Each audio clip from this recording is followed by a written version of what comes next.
Hello friends, அனைவருக்கும் மீனூஸ் கிச்சனின் அன்பான வணக்கங்கள். இன்றைக்கி நம்ம கிச்சனில் என்ன பார்க்க போகிறோம் அப்படின்னு பார்த்தீங்கன்னா, இன்றைக்கி வந்து நம்ம சூப்பரான தக்காளி ஊறுகாய் தான் போட போகிறோம். நான் ஏற்கனவே நம்ம சேனலில் ஊறுகாய் போட்டிருக்கேன். அது வந்து தண்ணியில் கொதிக்க வச்சு தோலை உரிச்சிட்டு போட்டிருக்கேன். இப்போ வந்து நம்ம தோலோடையே நறுக்கிட்டு நல்லா வதக்கிட்டு நம்ம செய்ய போகிறோம். நான் வந்து 1 கிலோ உள்ள பழம், அதாவது ஒரு 10 பழம் எடுத்திருக்கேன். 1 கிலோவுக்கு கொஞ்சம் கூட தான் இருக்கும். இது வந்து பெங்களூர் தக்காளி பாருங்கள், நல்ல இந்த மாதிரி சிவப்பாக உள்ளதாக எடுத்துக்கோங்க. அப்போ வந்து உங்களுக்கு கலர் வந்து நல்லாவே இருக்கும். தக்காளி ஊறுகாய் இது ஒன்று போட்டு வச்சுட்டா அந்த வெயில் காலத்தில் நம்ம தயிர் சாதத்துக்கெல்லாம் தொட்டுக்கலாம், தோசை இட்லி எல்லாத்துக்குமே தொட்டுக்கலாம். தக்காளி தொக்கு மாதிரின்னு வச்சுக்கலாம், இல்லை ஊறுகாய்னு கூட சொல்லலாம். ஊறுகாய் வந்து நம்ம வந்து கடுகு வெந்தயம்லாம் பொரிச்சு போடுறதுனால ஊறுகாய்னு தான் சொல்ல போகிறோம். இது வந்து பார்த்திங்கன்னா ஒரு 1/2 டீஸ்பூன் வெந்தயம், 1 டீஸ்பூன் கடுகு எடுத்துக்கேன். இது ரெண்டையும் நம்ம ரோஸ்ட் பண்ணிவிட்டு நல்லா வறுத்துட்டு பொடி பண்ணி வச்சுக்குவோம். இது கூட பெருங்காயம் நம்ம தேவைக்கேற்ப சேர்த்துக்கணும். அப்புறம் பார்த்திங்கன்னா 50 கிராம் மிளகாத்தூள், தனி மிளகாத்தூள், நான் வீட்டில் அரைச்ச தூள், நல்ல கலராக சிகப்பாக இப்போ தான் அரைச்சிருக்கேன், அதனால் நல்ல சிகப்பாக இருக்குது. இதில் ஒரு பாதி அச்சு வெல்லம் போட போகிறோம். ஊறுகாய்க்கு கொஞ்சம் நல்ல டேஸ்ட் கொடுக்கும். அப்புறம் பார்த்திங்கன்னா ஒரு பெரிய நெல்லிக்காய் சைஸ் அளவு புளி எடுத்திருக்கேன். இந்த நார் கொட்டையெல்லாம் இல்லாமல் எடுத்துகிட்டு இந்த புளியும் வந்து நம்ம தக்காளியோடு சேர்த்து நல்லா வதக்கிக்க போகிறோம்.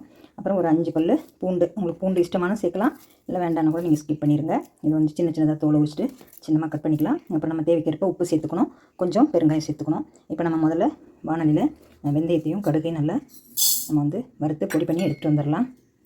தேவைக்கேற்ப உப்பு, கொஞ்சம் மஞ்சத்தூள் போட்டுக்கலாம், ஏன்னா அப்புறம் சீக்கிரம் கெட்டு போகாமல் இருக்கும். கொஞ்சம் மஞ்சத்தூள், உப்பு வந்து கொஞ்சம் நல்லாவே போடணும். ஓகே ஃப்ரெண்ட்ஸ், நம்ம இப்போ கடுகும் வெந்தயத்தையும் வறுத்து பொடி பண்ணிக்கலாம். இது கூட பெருங்காயமும் உப்பு நம்ம சேர்க்கணும். இஷ்டப்பட்டால் கருவேப்பிலை போட்டு தாளிச்சிக்கலாம். இப்போ நம்ம தக்காளி நல்லா கழுவி எடுத்து வச்சுருக்கேன். இது நல்லா கட் பண்ணிவிட்டு வதக்கிக்கலாம். இந்த மாதிரி கடுகு நல்லா பொரியணும், அந்த கறிக்கு போயிடாமல் கொஞ்சம் நல்லா பொரிஞ்சு வரணும். பொரிஞ்சிருச்சு நம்ம இறக்கிக்கலாம். அது மாதிரி வெந்தயமும் இந்த மாதிரி கொஞ்சம் சிவப்பாக வரைக்கும் வறுத்து எடுத்து வச்சு இது ரெண்டையும் நம்ம இப்போ பொடி பண்ணிட்டு வந்துடலாம்.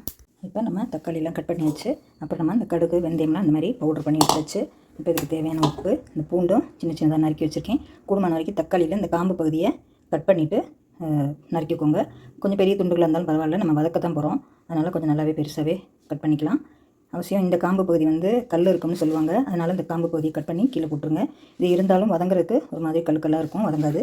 அதனால் இந்த மாதிரி நறுக்கி எடுத்து வச்சு இப்போ நம்ம வந்து நல்லெண்ணெய் விட்டு இந்த தக்காளியை நல்லா எண்ணெயில் வதக்கிக்கலாம். நான் அடுப்பத்தை வச்சுட்டு கடாய் காய வச்சுருக்கேன் பாருங்கள். இப்போ வந்து செக்கு நல்லெண்ணெய் தான் இது. இதில் வந்து தக்காளி வதங்குற அளவுக்கு சேர்த்துக்குவோம். அப்புறம் நம்ம தாளிக்கும் போது நிறைய சேர்த்துக்கலாம். இப்போ ஒரு 3 ஸ்பூன் போல் சேர்த்துருக்கேன். இதில் நம்ம நல்லா தக்காளியை கொட்டி வதக்கிக்கலாம். பாருங்கள் ஃப்ரெண்ட்ஸ், எண்ணெய் கலந்துருச்சு. நான் வந்து தக்காளியை சேர்த்துட்டேன். நல்லா 1 கிலோ பழத்துக்கு தான் நான் இப்போ அளவு சொல்கிறேன். இப்போ தக்காளி வந்து கிலோ 10 ரூபாய்க்கு கிடைக்குது. நீங்கள் நாட்டு தக்காளி வாங்குறதா இருந்தால் புளியை கம்மி பண்ணி சேர்த்துக்கோங்க. பாருங்கள், கடாயே பத்தலை அந்தளவுக்கு நல்லா.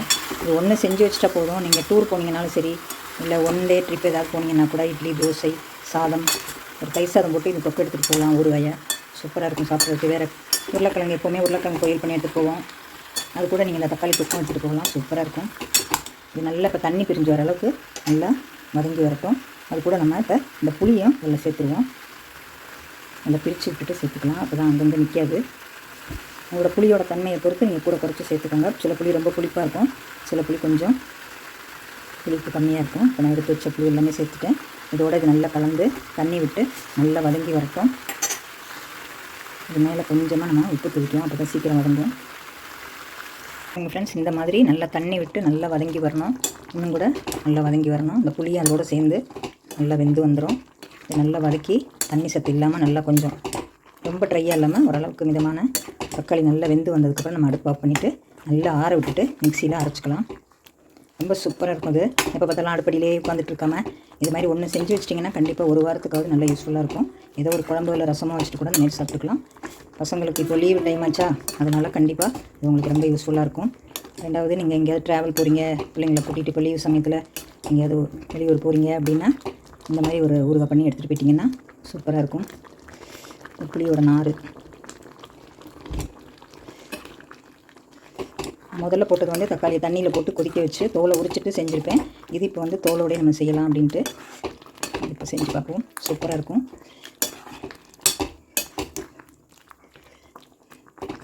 கொஞ்சம் நல்லா தண்ணி வற்றி வரட்டும்.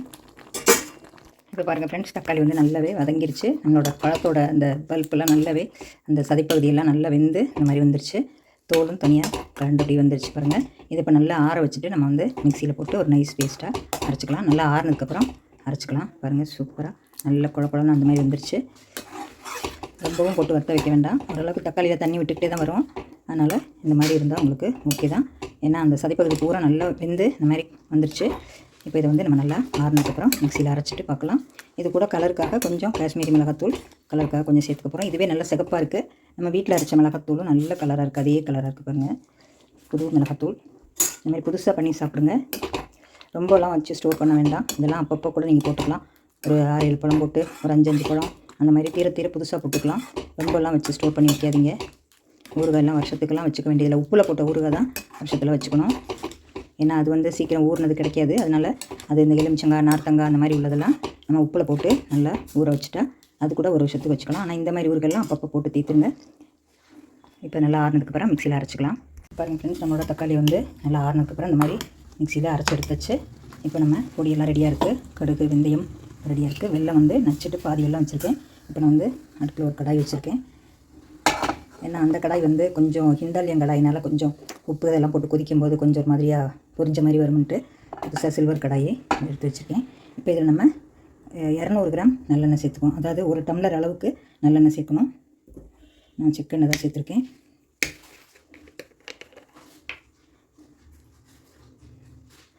எண்ணெய் நல்லா இருந்தால் தான் உங்களுக்கு ஊறுகாய் வெந்து வரும்போது உங்களுக்கு நல்லா எண்ணெய் பிரிஞ்சு வரும். பாருங்கள், இந்த அளவு சேர்த்துச்சு. இப்போ இதில் நம்ம கடுகு, பெருங்காயம் சேர்த்து பொரிய விட்டுக்கலாம். இப்போ நம்மளோட எண்ணெய் வந்து நல்லா சூடாயிடுச்சு. நான் வந்து 2 ஸ்பூன் போல் கடுகு சேர்த்துருக்கேன். ஒரு 1/2 டீஸ்பூன் பெருங்காயம் சேர்த்துருக்கேன். இது கொஞ்சம் பொரியட்டும் போட்டுக்கலாம்.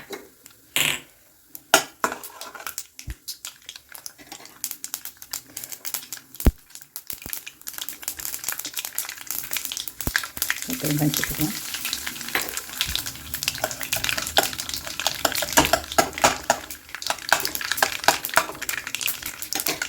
இப்போ நம்மளோட பூண்டு சேர்த்துக்குவோம்.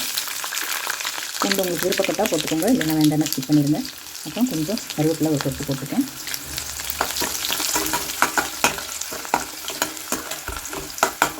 இப்போ நம்ம அரைச்ச தக்காளி விழுதை சேர்த்துக்கலாம். அதுக்கு முன்னாடி இந்த கொஞ்சம் நம்மளோட மிளகாத்தூளை சேர்த்துக்கலாம். கொஞ்சம் எண்ணெயிலே நல்லா அது வந்து கருப்பட்டு வந்துடும். சில பேர் ஊறுகாய் கொதிக்கும்போது போடுவாங்க. நான் வந்து எண்ணெயிலே வேக வச்சு போட்டேன். இப்போ நம்மளோட அரைச்ச தக்காளி விழுதை இதில் சேர்த்துக்கணும்.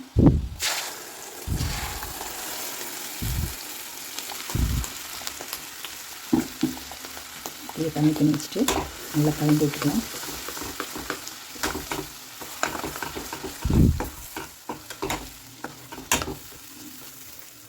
செம்ம கலர்ஃபுல்லாக இருக்குது. இது கூட நான் வந்து காஷ்மீரி மிளகாத்தூள் 1 ஸ்பூன் சேர்த்துக்கிறேன். உங்களுக்கு தேவைப்பட்ட இன்னொரு ஸ்பூன் கூட நீங்கள் சேர்த்துக்கலாம். காரம் பிடிக்குமானா இன்னும் கொஞ்சம் சேர்த்துக்கோங்க.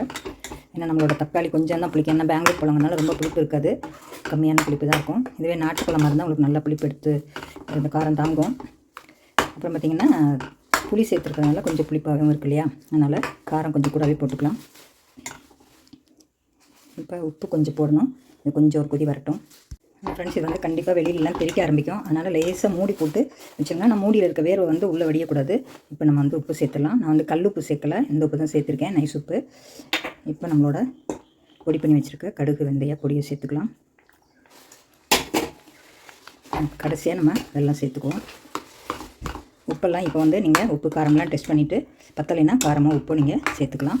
உங்களுக்கு எண்ணெய் கொதிக்க பிரிஞ்சு வந்துடும்.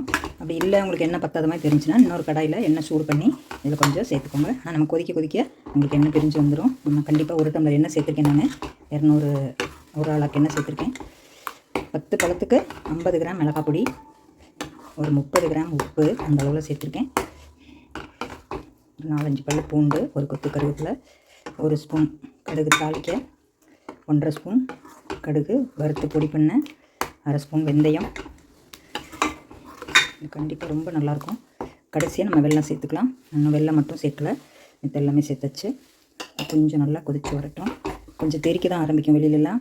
நான் வந்து கையில் கீழே பற்றாமல் பார்த்துக்கோங்க. கொஞ்சம் கொதித்து வரட்டும், பார்க்கலாம். இப்போ பாருங்கள் ஃப்ரெண்ட்ஸ், நான் வந்து மூடி வந்து இந்த மாதிரி மூடி வச்சுருக்கேன், வெளியில் வடிகிற மாதிரி. இது பாருங்கள் எவ்வளோ தெரிச்சிருக்கு பாருங்கள். பாருங்கள் சூப்பராக எண்ணெய் கக்கிட்டு நல்லா வந்துடுச்சு.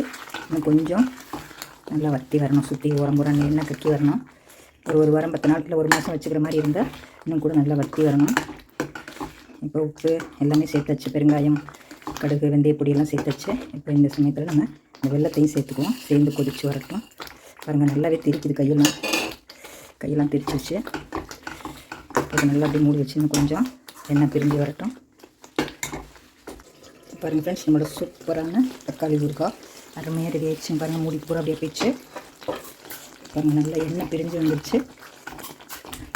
நல்லா ஆறுனதுக்கப்புறம் ஒரு பாட்டிலில் போட்டு வச்சிட்டிங்கன்னா உங்களுக்கு கண்டிப்பாக 2 மாதம் 3 மாதம் வரைக்கும் இருக்கும். இந்த வெயில் பூரா நம்ம இந்த வெயில் காலத்தை சமாளிச்சிடலாம். நான் இதே அடிக்கடி சாப்பிட முடியாது. எப்போது ஒரு நாள் தயிர் சாதம் வைக்கிற அன்றைக்கி இந்த மாதிரி ஊற எடுத்து வச்சு சாப்பிட்டுக்கலாம். எங்கள் வீட்டு பக்கத்தில் ட்ரெயின் போதில் அது சத்தம் வேற கேட்குது பாருங்க. சூப்பராக நம்மளோட தக்காளி ஊறுகாய் ரெடி ஆயிடுச்சு. இதே மெத்தடில் நீங்களும் செஞ்சு பாருங்கள். செஞ்சு பார்த்துட்டு உங்கள் கமெண்ட்ஸை சொல்லுங்கள். இந்த வீடியோ பிடிச்சிருந்தா லைக் ஒன்று போடுங்க. பக்கத்தில் பெல் பட்டன் இருந்தால் அதையும் கிளிக் பண்ணிடுங்க. சப்ஸ்கிரைப் பண்ணுங்கள் ஃப்ரெண்ட்ஸ். அனைவருக்கும் நன்றி. கொஞ்சம் வெளியூருக்கெல்லாம் போனதுனால போட முடியல வீடியோ. தொடர்ந்து போடுறேன் பாருங்கள். கண்டிப்பாக சப்ஸ்கிரைப் பண்ணுங்கள் ஃப்ரெண்ட்ஸ். ஓகே, அடுத்த வீடியோவில் சந்திப்போம். அனைவருக்கும் நன்றி.